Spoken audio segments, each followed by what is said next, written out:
Well, since you liked the last rock to point so much, I'm going to do another one. Yeah, but I also feel like knocking this down and seeing what's going on the inside. It looks pretty good. I was going to do some obsidian, but I don't want to get all those obsidian flakes everywhere just yet. I don't really like starting the week with obsidian, but it's the easiest way to start. I don't like it because I have a lot of,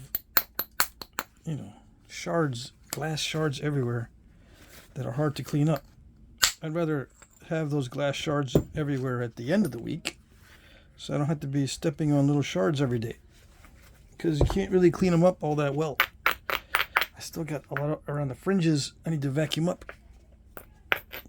Anyways, enough excuses. People still ask me, why do you rub it with the brick or with the concrete? Okay. I don't know, it's like, why do you soak basket materials in water before you basketize them? Huh? You can't figure it out? You can't figure out that it's, these edges are weak, and if I hit them when they're weak, they'll crush? You can't figure that out just by looking at it?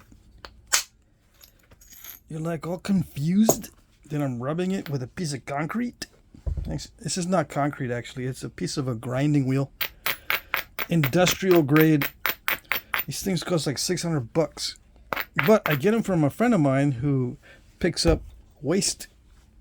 These grinding wheels are tossed out during industrial processes when they get worn out. Well, he collects that and breaks it up, sends me pieces. Oh yes, because he knows how fast I go through that stuff. I go through that material, the grinding, the abraders and the grinding wheels. I go through it like crazy.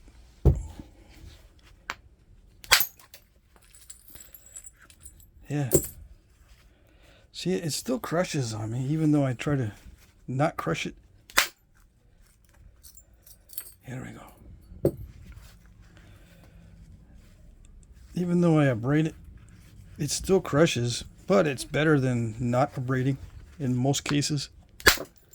Some cases you don't need to abrade, like right now. Yeah. What do I do with those flakes?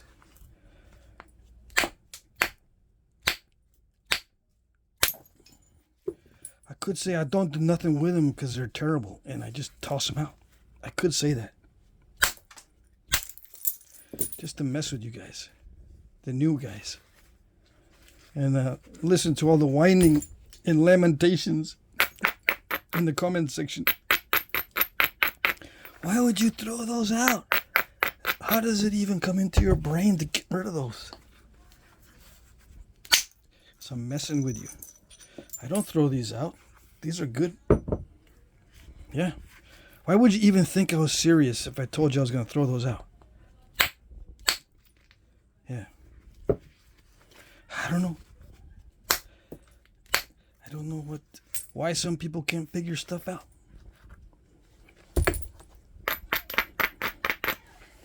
Anyway, do I dislike it when people ask me, why do I rub the thing with a brick?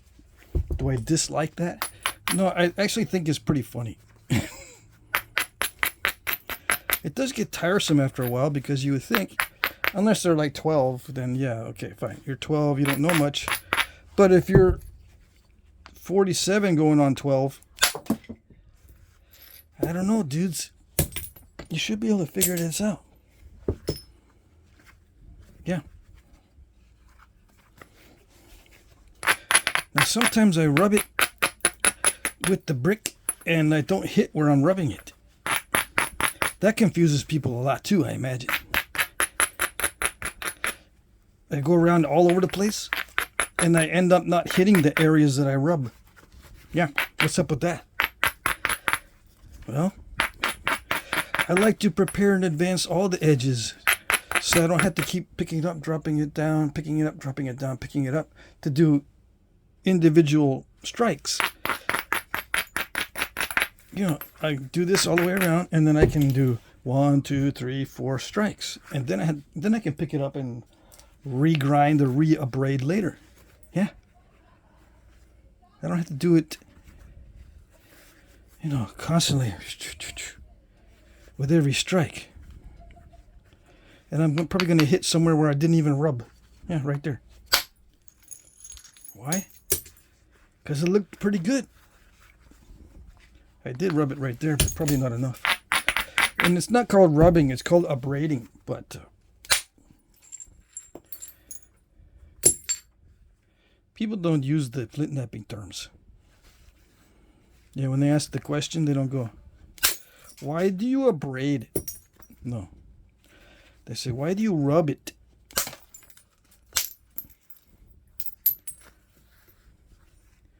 You mean like rubbing a lamp to get 3 wishes and a genie? Is that the kind of rubbing that you're talking about? Huh? No? It works magic. When you rub it like this, magic things happen. Because it's much easier to shape the rock. Yeah. It's like magic. Now, can I get wishes? Can I get free wishes? Or 3? 3 free wishes?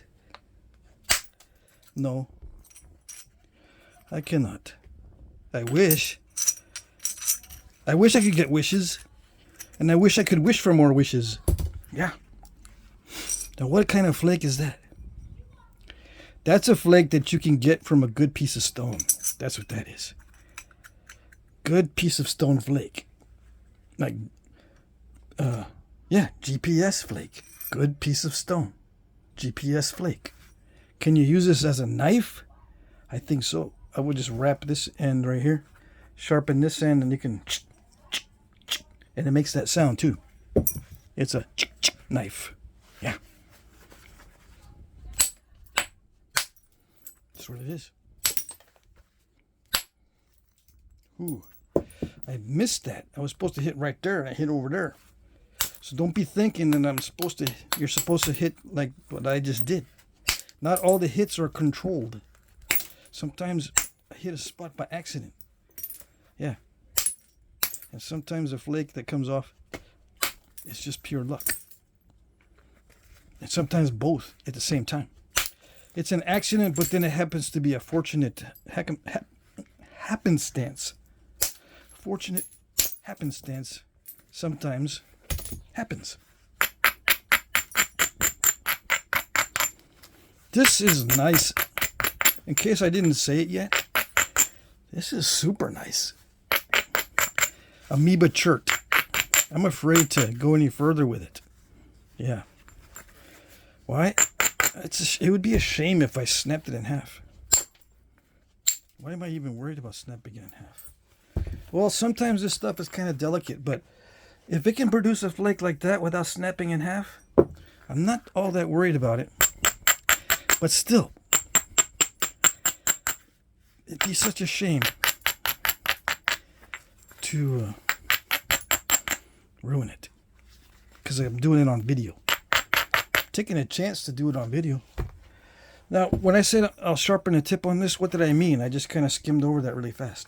Well, this is what I mean. I'm going to take a little detour just so I can show the guys that think I've got a brick what I mean by sharpening the tip. Because, you know, not everybody knows what I'm talking about.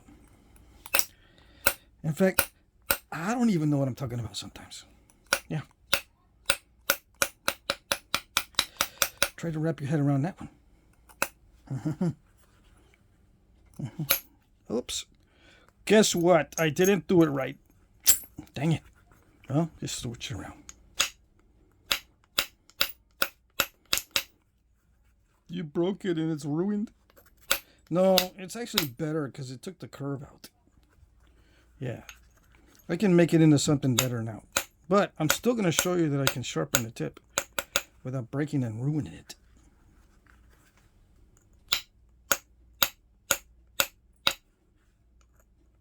Why does it need to be pointy? It's very handy when it's pointy. Yeah, I made a video showing how I processed elk leg tendon by removing the tendons from the elk leg, and I used stone tools, stone flakes. You can look for it. It's in my videos. And the point helps to get into the areas where you need to, dig around and get the tendon out. And the same goes for other things. When you're trying to butcher an animal, you're trying to get the cuts of meat out, the good cuts of meat in certain areas. Yeah, so you put a little point on there. You can, if you watch butchers, they butcher with the point of their knife. They usually don't use the whole edge. Just, like the upper 25% of their knife is just point work to get in there, because it's maneuverable. A point like this is maneuverable. And yeah, it's sharp all the way down, so you can still use it. But, I would wrap it. What do you wrap it with? Well, to prevent your dog from eating it, you wrap it with something like this. It's a sisal. No, this one is jute twine. Yeah, jute. Yeah. Why do I say that if you're worried about your dog eating it, you need to use jute or something similar? How do I know? I don't know. Have I ever had my dogs walk off with my sinew-wrapped stuff? That's a silly question. Yeah, it's a very silly question because, yes, I have a dog named Kevin. He was the expert in sneaking into my shop. He actually chewed a hole in one of my doors of my shop. Just barely enough to get underneath the door. And he was the only one that did it, so he didn't really leave too much of a mess. He just came in looking for any kind of sinew or antler and chew on it. Yeah. And if there was sinew on a blade or a point, he'd steal my blade, my hafted blade or my hafted point, and I wouldn't know where it went. And I thought it was me. Like, I thought I was being autismic. Yeah. Turns out Kevin was stealing my stuff. But if I wrapped it with jute or some kind of plant fiber, he wouldn't get it. He wouldn't go after it. So I learned. Yeah. Is that how you learned? Nah, you can figure it out. Like I was saying, you can figure it out. Unless you're 12, you can figure it out. That it's best to not have animal products hanging around where your animals like dogs can get it. If you're going to wrap it with sinew or rawhide or something, make sure you stick it high up in a lodge or something. Yeah. Who lives in a lodge these days? Well, I'm going to try. I'm going to try to build a lodge out here somewhere. Why? Because there's so much freaking wood out here. Yeah. It's amazing. And the trees actually grow straight. I'm used to living around mesquites. I forgot what straight trees look like. Yeah. I'm in Vermont now. I used to be in Texas. I forgot what straight trees look like. Straight as a pole. 4-inch diameter at the bottom, straight as a pole, because they grow in the understory of the forest, and they have to shoot straight up to get some sunlight. Anyway, see, that's what you do. You put plant fiber on the blade like that. Yeah, and I took the brick and I rubbed it here, so I wouldn't cut myself. But the rest of it's still sharp. So if I wanted to use it, like, if this starts getting really, really dull, I can still use that side. Just take the wrap off. Anyway, that's what I would use to butcher something. See? Yeah. And the you know, this gets dull. You just got a little pressure flakes, and there you go. Now, back to our regularly scheduled programming.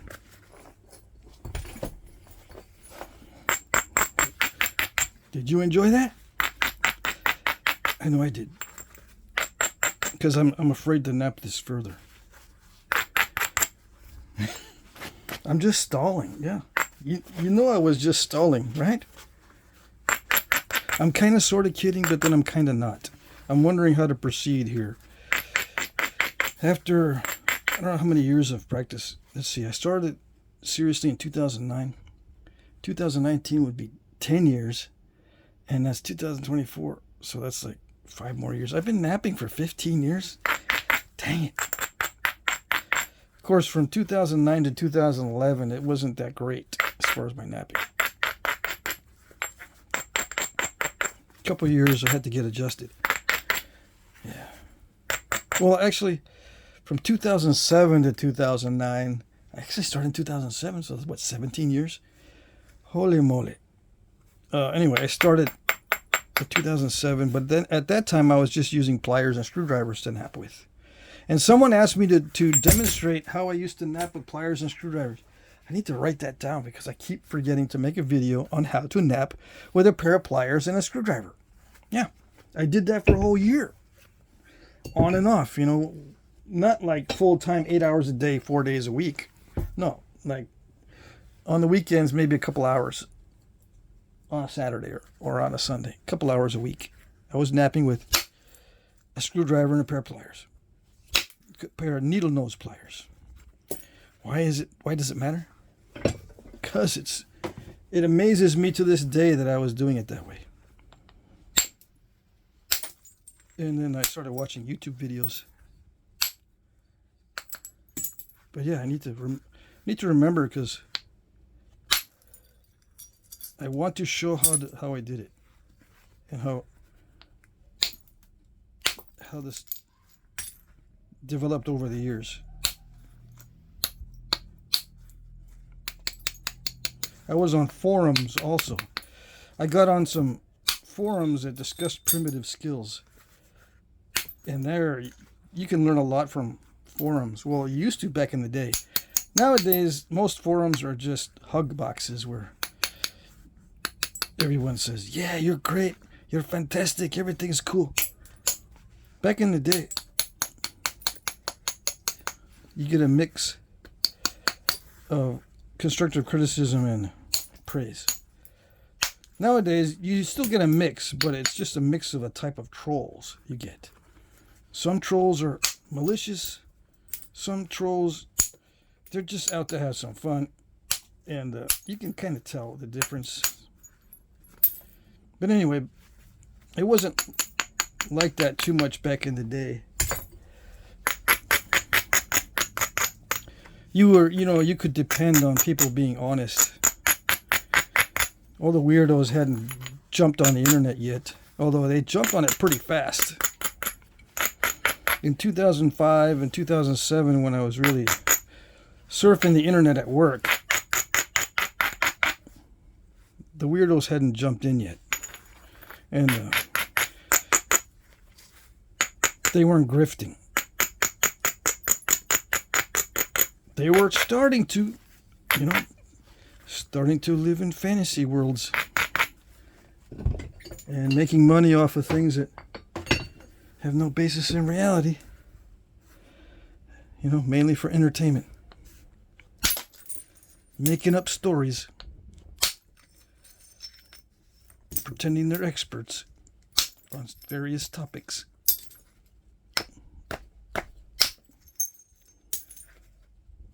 So, moral of the story is, I was on forums back in the day, so I could see, at the time where I started, I could see what other nappers were doing. And it was pretty much a closed culture. A lot of guys figured that there wasn't much new on the napping front. Everyone was just trying to get better at making Folsom and Clovis. Folsom Clovis and Cody points. Everyone was just focused on getting better at making those. They weren't really making too many small arrowheads or exotic pieces or eccentric pieces. Some of them were, but there wasn't too much of that going on.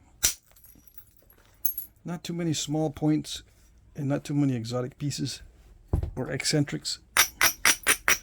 Now you got everything. Anyway, they thought they had seen everything. Back when I started, there a lot of old timers. Yeah, I've been napping for 30 years. I would meet these old timers. Started back in the 60s and 70s. They thought they had seen everything. Yep.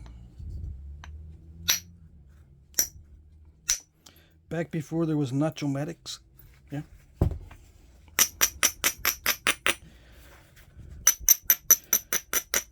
That kind of thing. Back before there was behind the knee indirect percussion that I started, the behind the knee stuff. Back before then, they thought they had seen everything. The Nacho-matic's not mine, it's Ted Snyder's thing. Yeah, it's pretty cool. I wish I had come, well, I don't wish I had come up with it because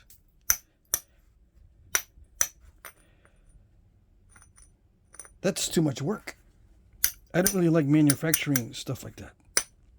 I like manufacturing stone blades, but things like the Nacho-matic or napping tools, that's okay for other guys. I'm not into that stuff. Anyways, they thought they knew everything about napping. They were so confident back in the day that they knew how things were made, why they were made, when they were made, what the technologies were called. They started naming all these technologies.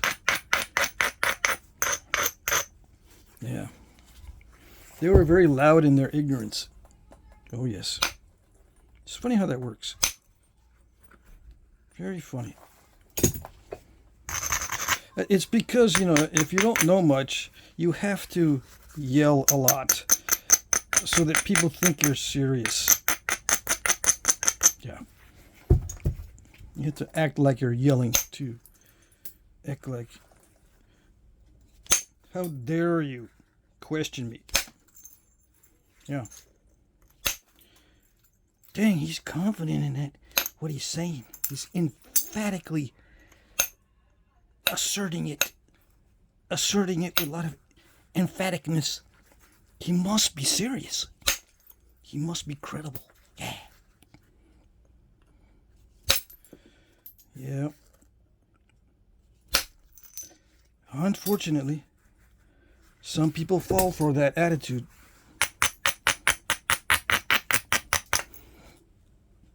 Dude, don't talk about stuff like that. I just want to look at the napping. Oh yeah, I had a guy recently. Every once in a while, someone will say, "Why so much yapping? Just get to it. Just get to the napping." There's a little red dot down here.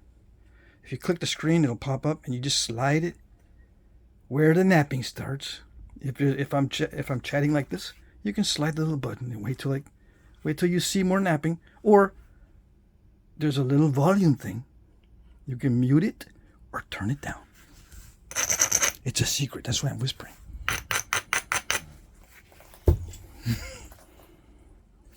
Apparently, it's a really good kept secret. Or like I said earlier, they can't figure it out. They're like 42 going on 12. Yeah. There's no need to be all bent out of shape, dude. If I'm not napping, you can fix it. Yeah. There's remedies. There's solutions. Yeah, you don't have to be all blah blah blah. figure it out.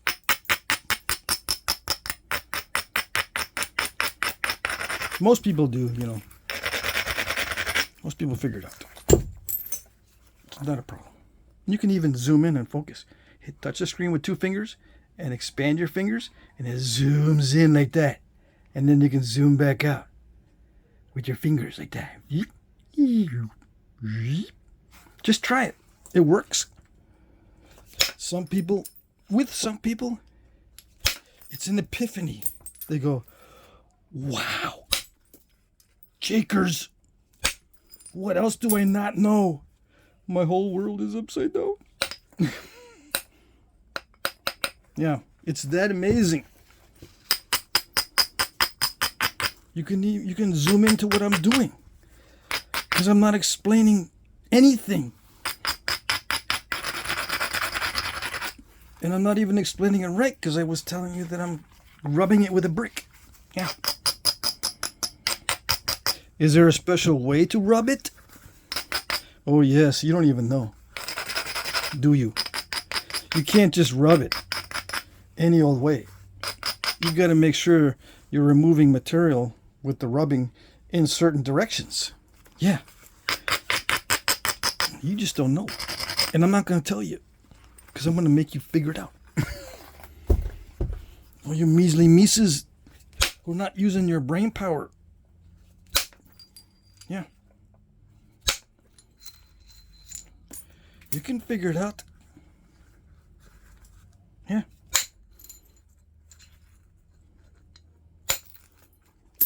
That's what you got a brain for. That's what you're going to do. Just try to figure it out. You'll learn it better. If I just tell you and you try to do it, it doesn't sink in that well. If you figure it out on your own, like I'm abrading in a certain direction, it'll be like your discovery and your brain will like it better. Think I'm kidding? I'm not kidding. Your brain will like it better if you seem like you figured it out by yourself. Yeah. You ever try to argue with people online? If they don't feel like they're in charge of the conversation, they're not going to learn anything. They'll just purposely reject what you're telling them. Yeah. If they don't feel like it's their ideas that are popping into their head, they're not going to listen.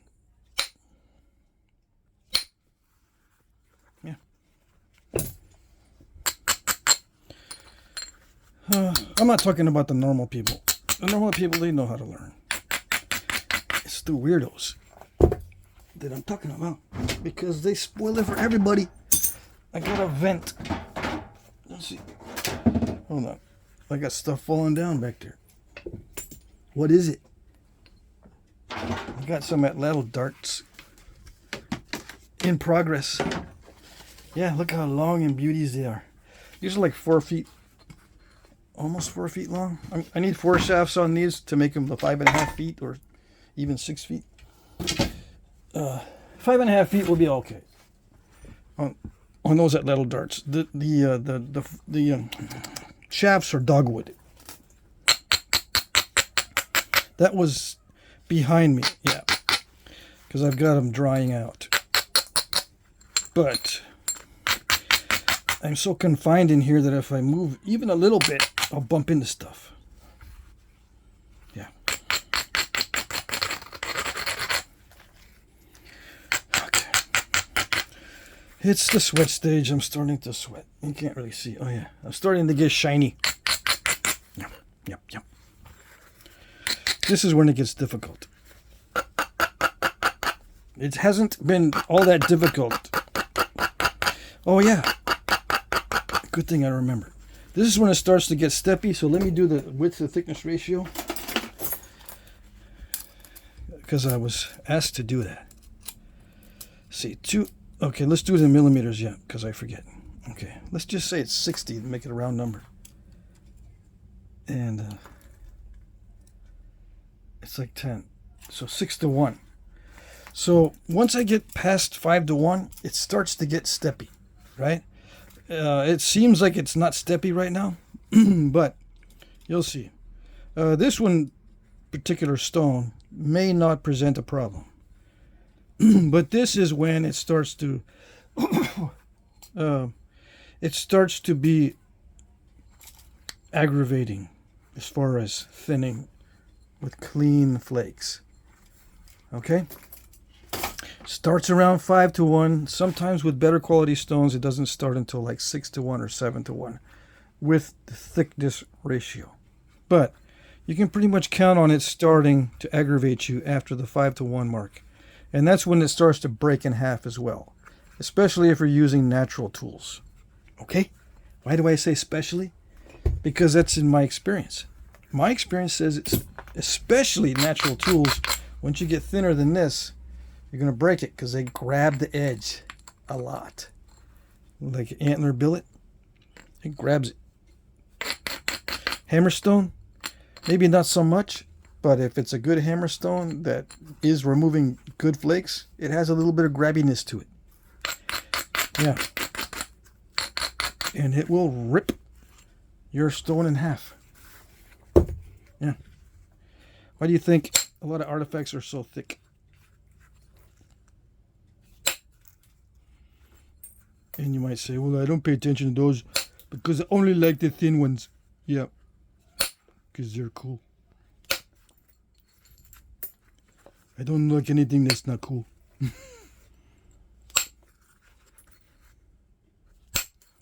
Yeah. It's not cool to look at an artifact that's not super thin. Yeah, I get it. I do. I gotta study the human brain. Yeah. A lot of the reason why I do this is because it gives me insights into how the human brain developed and how it works. Yeah.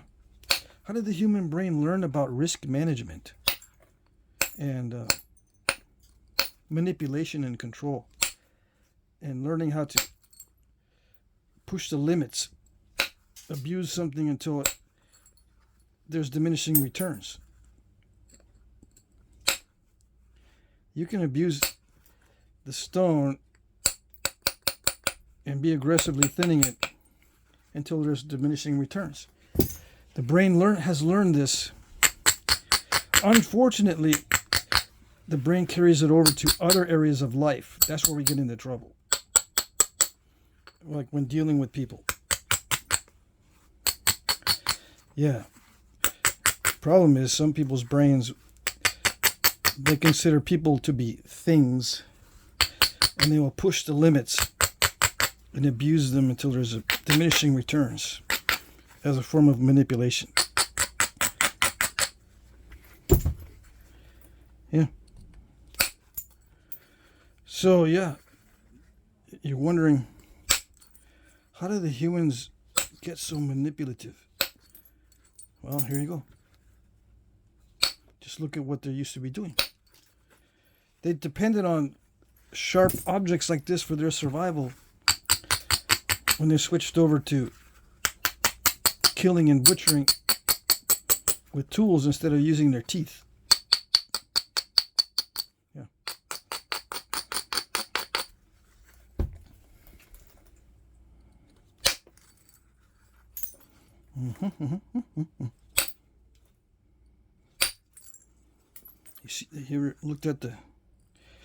You ever seriously looked at the teeth on primates? Yeah, they got big fangs in some cases.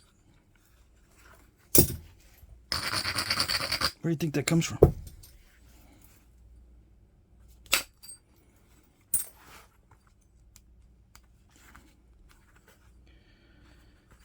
It comes from their way of eating, right? But if you could come up with a tool to substitute for your teeth, now you're talking. You can start shooting projectiles with these tools on the tips. Long distance hunting. You don't have to be right up in there in in combat and in dangerous situations. You can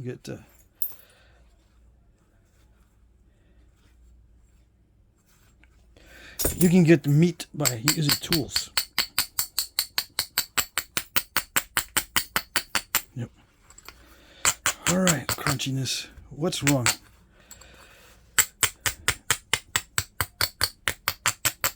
I'm thinking that this is going to work. I'm trying to be aggressive and produce big flakes, but see how it's starting to get ripply? And I'm not doing that on purpose, although I could. I could intentionally start messing up just to validate what I was saying. But I've learned that I can't be doing that. If I really want to learn and I really want to teach, I got to make sure I don't nap to the narrative. Like, I could say that I'm having trouble and just intentionally nap stupidly. And yeah, it looked like I would be in trouble. I intentionally make sure I don't do that. I might add a little bit of narration drama, but as far as the work, I try to keep it honest. Yeah. And one of the ways to keep it honest is to let the subconscious do a lot of it. That way I'm not directing it to fit the narrative.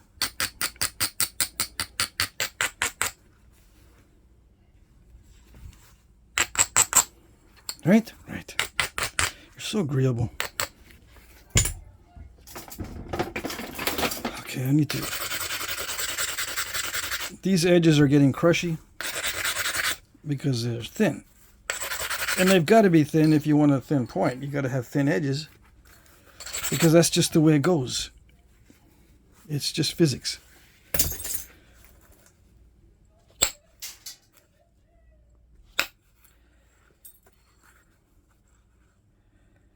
Okay.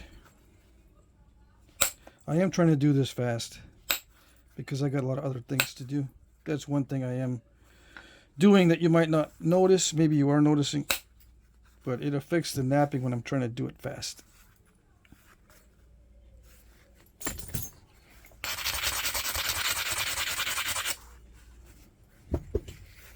I gotta look through a bunch of my stuff as preparation for this coming week. I got a lot of stuff in boxes.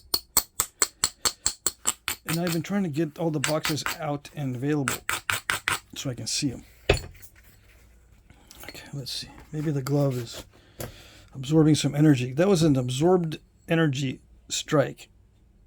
It should not have stopped that way. Let's see. Something caused the energy loss and then it stopped short. It's not too deep. I mean, I didn't bite off more like a chew. That should have gone. It was some loss of energy somewhere. All right, let's see. Yeah, I'm running into a situation that seems like deja vu. What is it? This is raw stone, by the way. All right. And yeah, maybe I jinxed myself by saying that once it gets past 5 to 1, it's difficult. It is possible that I could have jinxed myself and made my attitude a little bit pessimistic. And it does affect the napping. But yeah, I shouldn't be encountering this kind of stuff. I'm doing something that it is not compatible with the stone. This stone can be napped to become very, very thin. I'm just not doing a technique that facilitates that. Not yet. I need to get a better feel for this.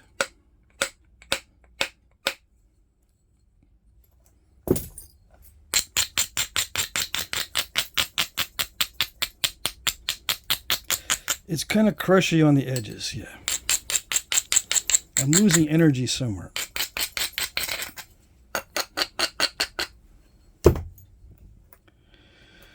Okay.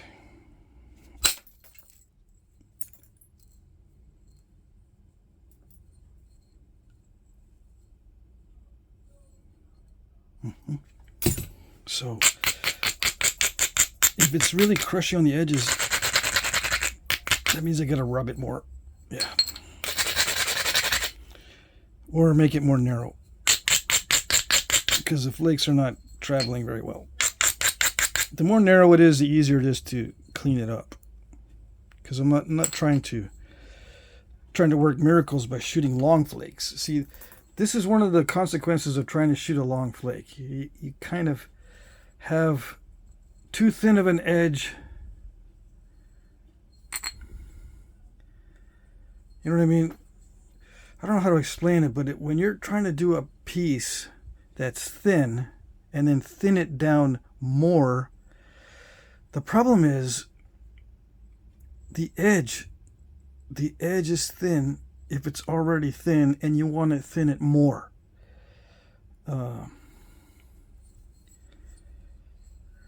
The ideal situation would be like a slab where the thickness is, or the thinness is consistent. It's not elliptical. That way you can run long flakes without having to dig in too much. But then you got to worry about thinning the edge after. And sometimes it looks bad. Like when you do flake over grind, you start with a flat slab. And a lot of guys flake across the flatness. And they don't have to worry about crushing the edge because it's really thick. All right? But since this is thin, and it's thinner than a slab in many cases. I mean, some slabs are thicker than that. But when this gets like right here, a slab will be thicker on the edges. So you can run long flakes on a slab. It's hard to explain, but I think you get the idea. When it's like this, the problem is the edges are very thin, and you've got to strike that balance of how hard do I need to hit, how narrow does it need to be, how long can I do the flakes, do I go all the way across as much as possible, do I try to dig in with inward pressure, do I want to skim over the top, what is the stone wanting to do, and blah blah blah.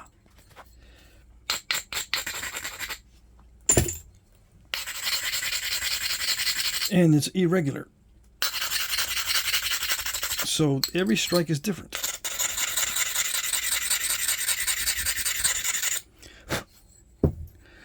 Let's see. Yep, I lost energy on that one too. Okay. That one. I'm going to have to hit it super hard. I don't want to. Nope. But I'm going to have to. Yep. All right. How did I know it was going to be difficult? Oh, I've done this a few times, okay? I've done it a few times.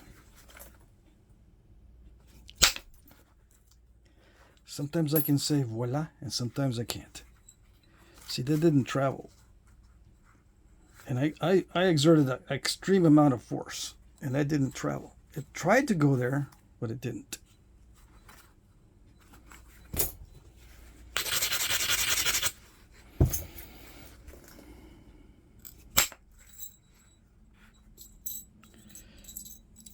Okay. What did it do? It's this way.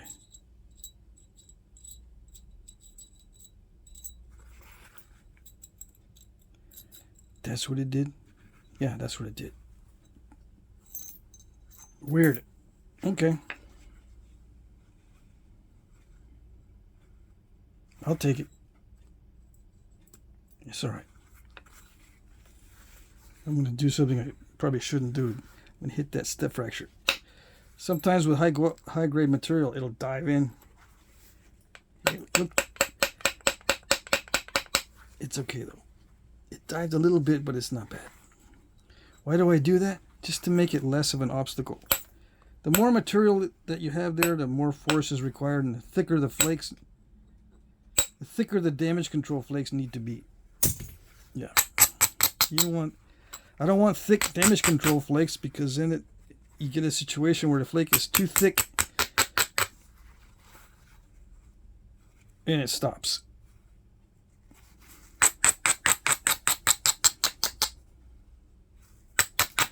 Because the edge cannot support the kind of thick flake you want to generate. You lose energy.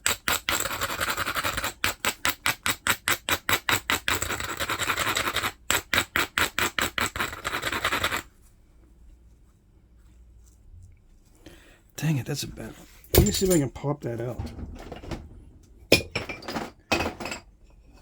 It's a difficult one to pop out because I got such a thin spatula tool.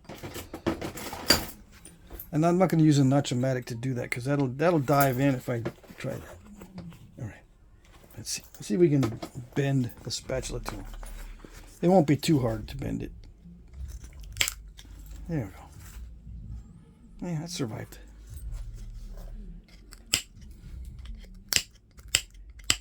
Why didn't I do this earlier? Because it's the last resort. Yeah. You break out the cheater tools when there's no other option. If you can get good at doing it without the cheater tool, it benefits your flint knapping. Yeah. It makes it faster. Come on. It's doing the raw stone thing, which is fine. Oh, battery power 5%. Hold on. I don't usually plug it in while I'm doing a video when it's hot. It's like 80 some. It's almost 80 degrees in here. I think it'll be okay. Hopefully.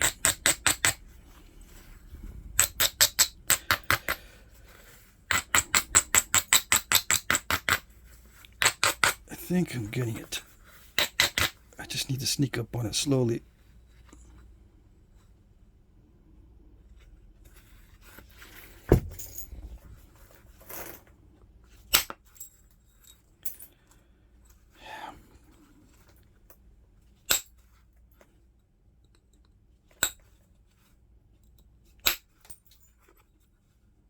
Come on, come on, come on, come on. I don't got time to be messing.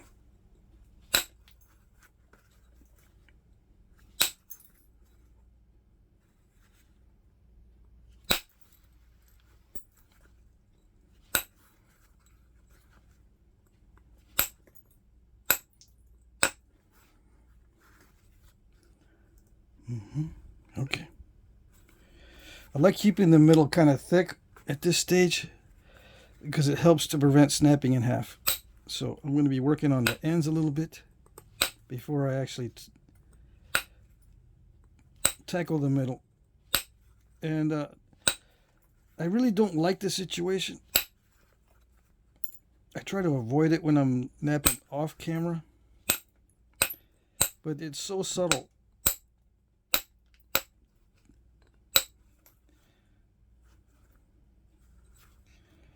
Yeah, just a little bit. If I'm just a little bit off on the edge preparation, it makes it really, really difficult to get clean flakes.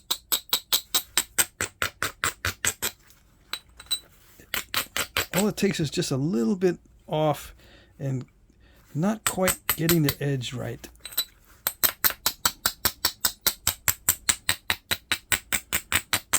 So yeah, abrading is actually a vital part of knapping, if that's your style. I've noticed some artifacts, they don't have this kind of abrading on them.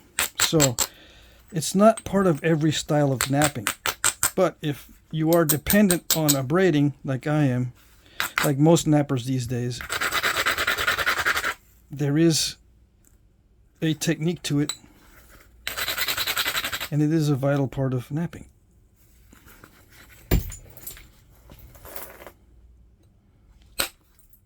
Which artifacts don't have abrading on them?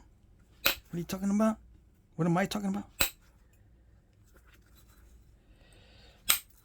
Well, I've noticed some artifacts you'll find bifaces and stuff that have flaking, but there's no signs of abrading in between the flakes. Like this, you can see that there's signs of abrading on either side of that strike, but in some artifacts you don't see any signs of abrading anywhere, and there's strikes on edge that apparently looks non-abraded. You look and you'll see if it's abraded. Let's say there's a wise guy who says, yeah, they're just abrading locally so you don't see it because they wipe out the abrading when they take the flake. No, in a lot of cases you can see. They can't be that particular all the time with the abrading. You can see on either side that it's rubbed or abraded. You know, if they are doing it even localized. Okay, and a lot of artifacts, they don't have any abrading. So they are using something soft, or they're preparing the edge differently, or both. And sometimes it's so subtle, this different edge preparation thing is so subtle that it's not noticeable.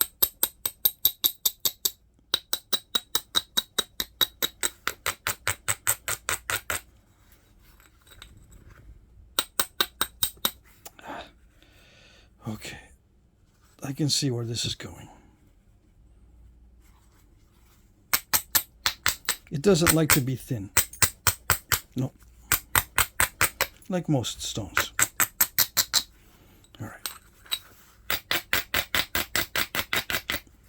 Just use a finer abrader, you might say. Yeah, I was. It just doesn't... It's tough stone. It doesn't want to abrade it. And it doesn't want to knock off a lot of the weak areas. So I do this, and I end up abrading this part that's sticking out, but it doesn't go down in, and it doesn't take off parts around those tough knobs. Like if I use this, it can wear down those tough knobs, and then I'll get an abrading that's consistent or more consistent across the whole thing. If I use this, it just polishes these rounded protruding knobs, and it won't get in between very well. You need to get in between and get a consistent... Well, I need to, because of the way I'm napping opportunistically. I need to get consistent, strong edges.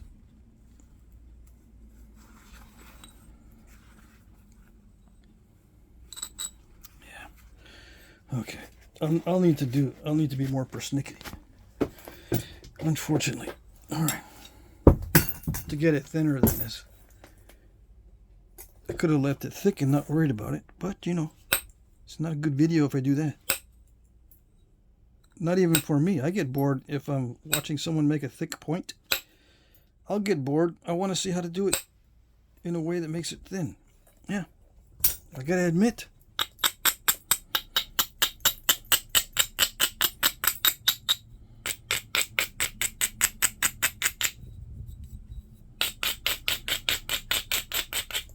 I mean, I like the results when it's thick too, but if I'm having trouble thinning, I want to see how to overcome it, you know, obviously.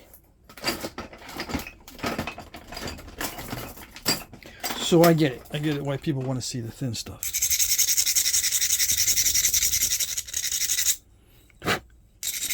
I talk smack about it because it's not necessary for you to be happy with your napping.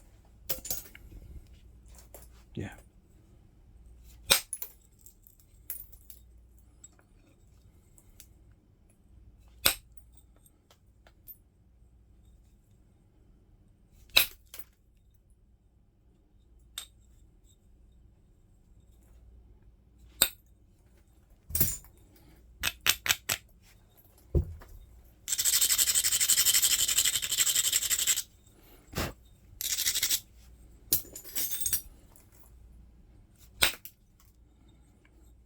Almost did it.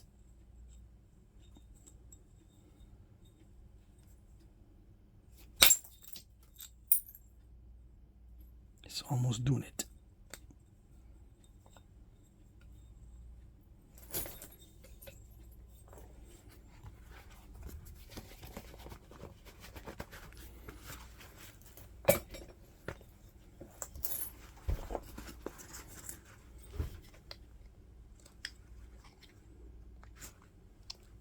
Ah, see, I bent it. Come on. I need to have a good selection of spatula tools. Yeah. It works, but it starts to weaken this. You know, if this bends back and forth too much, it starts to weaken it. And I've broken these off before. All right. So it's starting to look a little smoother, a little flatter. But man, that was the classic newbie type of situation where I couldn't get past it. Now, I still can mess it up by continuing to attack it from this edge. I just got to figure out what I'm prepared to lose off the edge, and you know, look at the symmetry and what I think would be best going forward.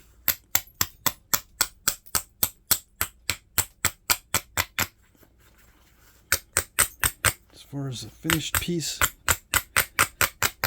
I always like to preserve as much of the width as possible to give me options. But if the options are not good, I'll take it down and make it narrow.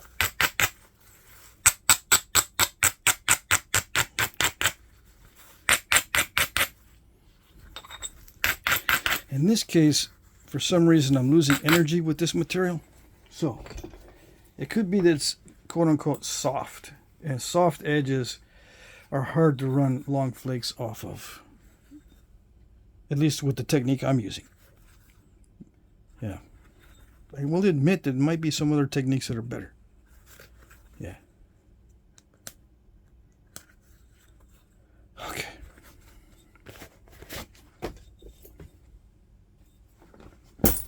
Yeah, I'm not saying... I'll never say that my technique is the best.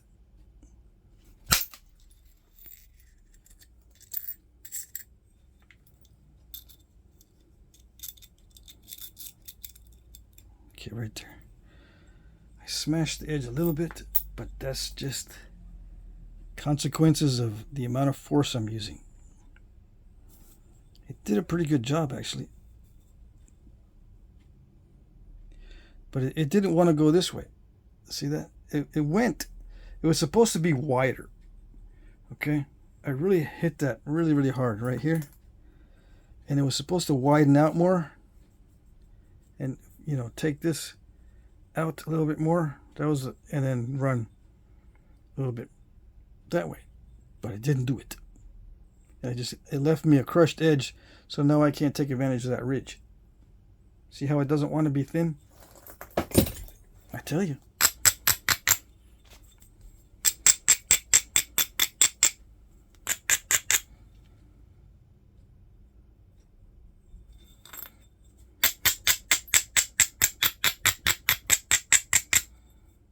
Yep.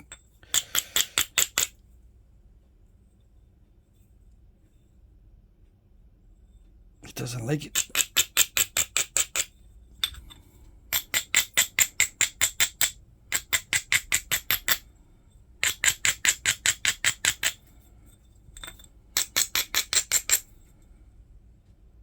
Gosh. Okay.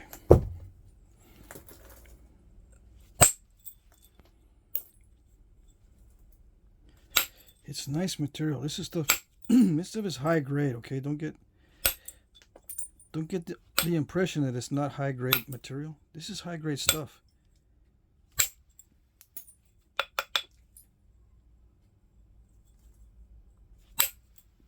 It just won't.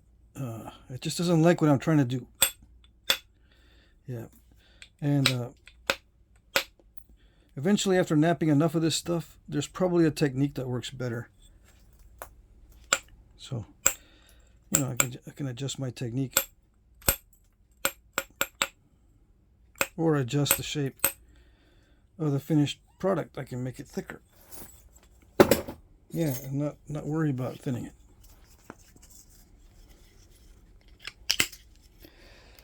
I need a stronger spatula tool.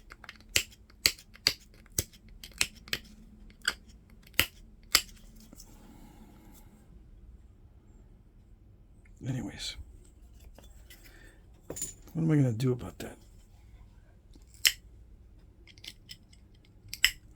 The edge is really crackly right there.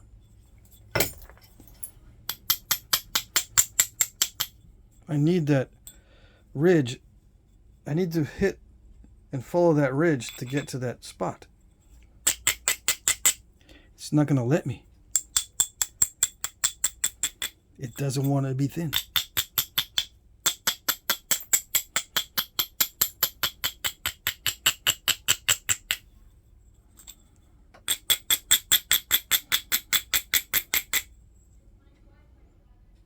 I gotta make sure I remove enough of that smashed area to allow me to take advantage of that ridge.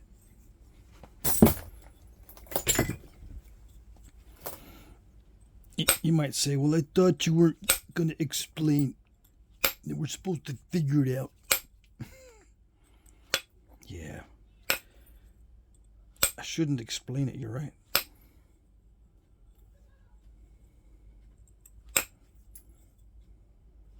Maybe I'm explaining it to myself. Yeah.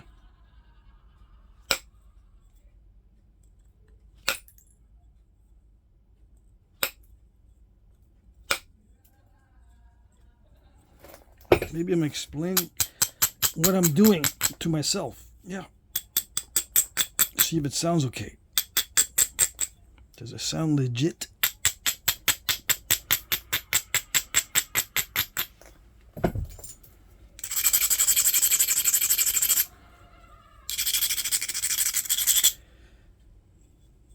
Oh gosh.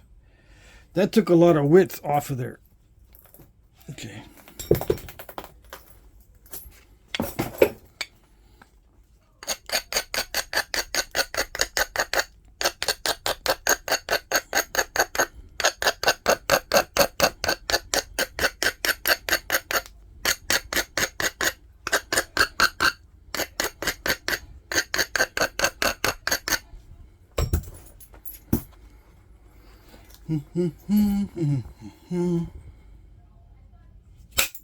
So let's see.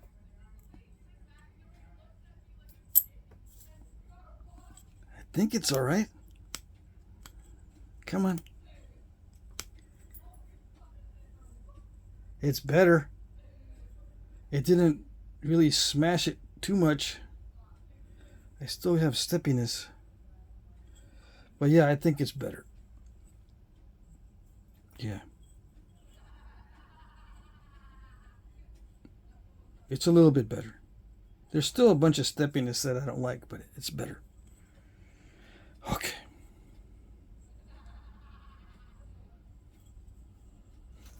The file seems to work pretty well. I probably should be using it more.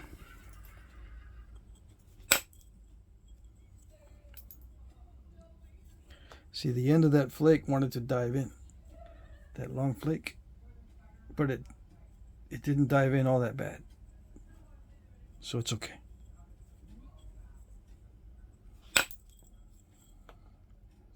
Right? It's okay.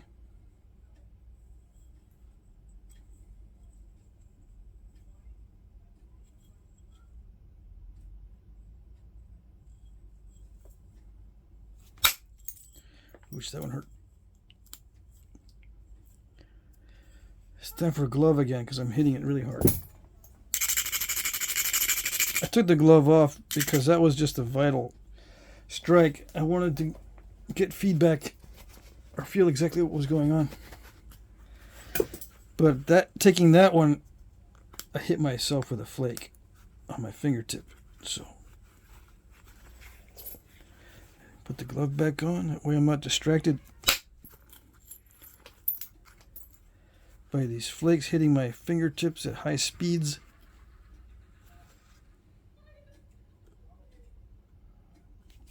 Because I can get the flinch effect where you start flinching. If you know that flake's going to hit your finger really, really hard, you'll flinch. Or at least I I notice that I flinch, and that affects the napping.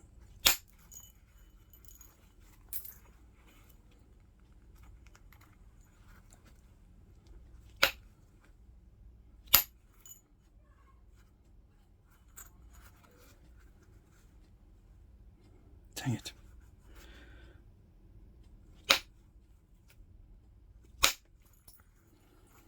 There we go. Trying to make do with the edge that I've got. It's all right. I won't worry too much about this one. If there's remnants of step fracturing, oh well.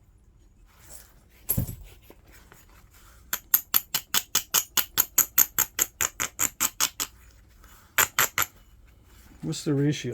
Because if I go any thinner than this, I won't have good results probably.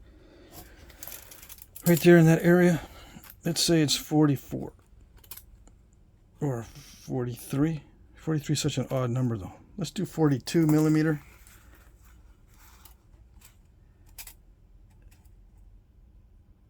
By 6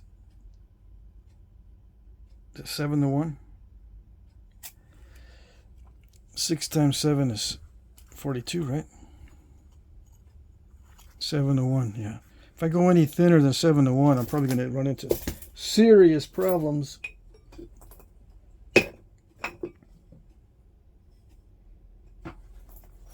Let's see if I can pick out some of those step fractures.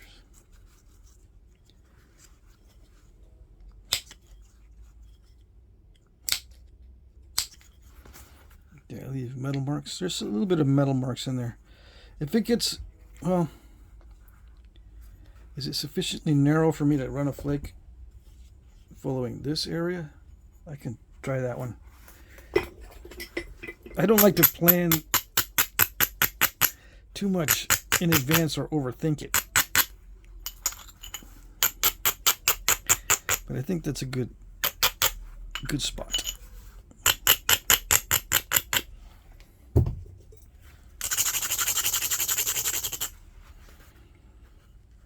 You might ask, well, how can you be overthinking it if it's actually a good spot?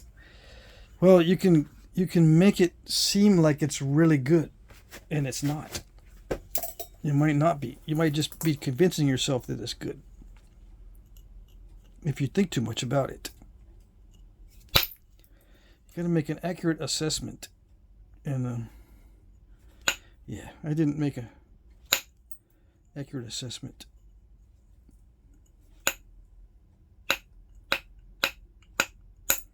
Both in terms of the amount of force and the actual flake path.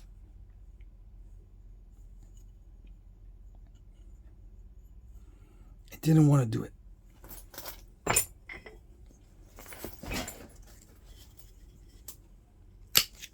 Oh, come on. There we go. Yeah, I'm going to have to sneak up on that one again. I gotta sneak up on these flakes. These damage control flakes.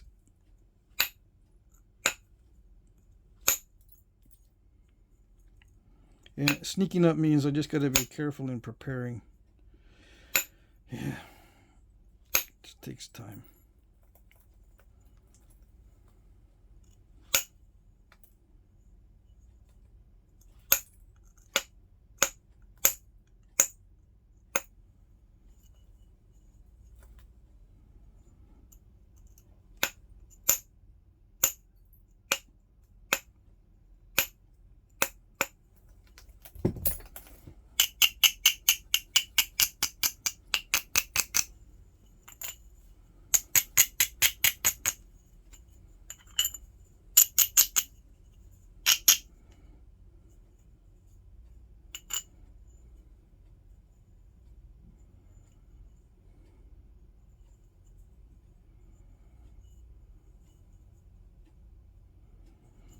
It's just really crackly.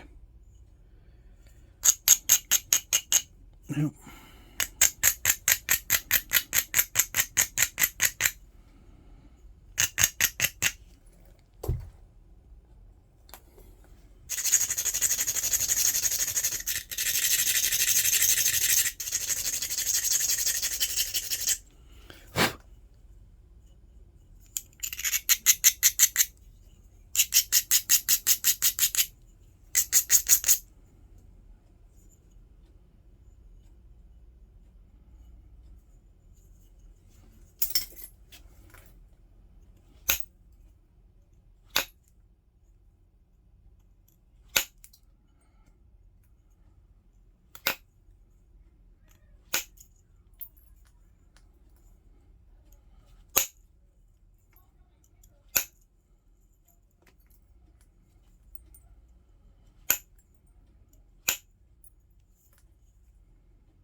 Is it good? Can I do the voila? I think I can. Oh, I needed that flake. Is that it? It's not it. But anyway. I can't believe it. Dang it. That was the last really bad area. Okay. Yeah. I'll leave those remnants in. I don't care. That is tough in that spot. I can tell. But yeah, I think that's it. I can't believe it.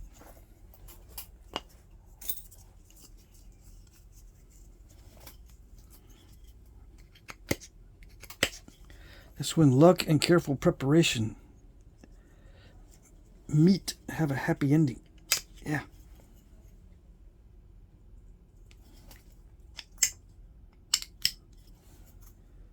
Yeah. Luck and careful preparation went on a date, and they ended up getting along, and everything ended up nice. Yeah. Except for the metal marks. So I'll continue this on another video. I just wanted to get it down to this thin. Okay. Let me see. Where am I? Let's take a measurement of the width to thickness ratio. It looks pretty consistent. Let's see. Let's just say it's 50 millimeter. 50 millimeter. And the thickness is like 5. So it's 10 to 1 across there. Yes, yeah, 50 millimeter. It's almost 6. Well, let's see. That's 5 millimeter. 10 to 1. I don't want to go any further than that. No, it's good enough. So all I need to do is just shape it. Yep. And there's a few fat spots, but it's not a major thing. No. Not a major thing. Okay.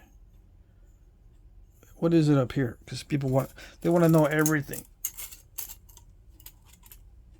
Right where I took that flake, it's like 35. Right? I don't know what it was before the flake, but after the flake, it's like 5 there. 7 to 1. Yeah. 35 millimeter by 5. 7 to 1. Right up here. So it's a combination of luck and planning on the edge. And I made sure I was very, very dull on the edge. See how dull that is right there? Because I overlapped a little bit. And I hit it really, really hard. You can kind of tell because it's kind of bite-ish. Took off a little bite. But it worked. Yeah.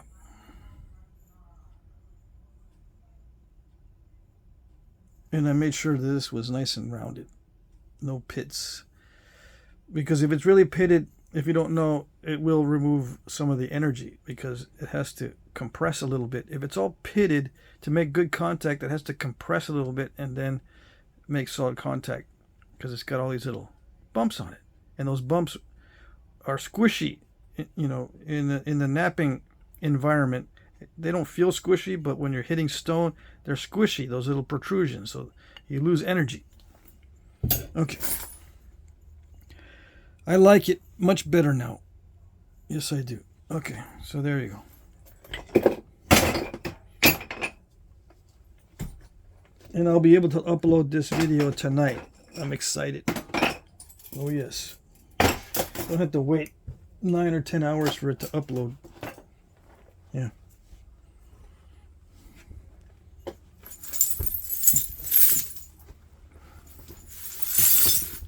I upload at, let's see, if it's an hour video, I can upload in 30 minutes. So it's even better than a public library that I have here, that we have here. The speed's even better than the public library. That didn't do any good. Let me see.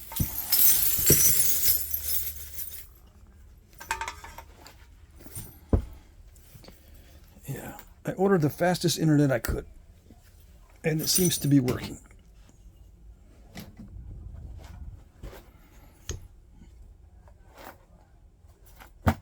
Luckily, they just recently upgraded their fiber network here, and it's good. All right.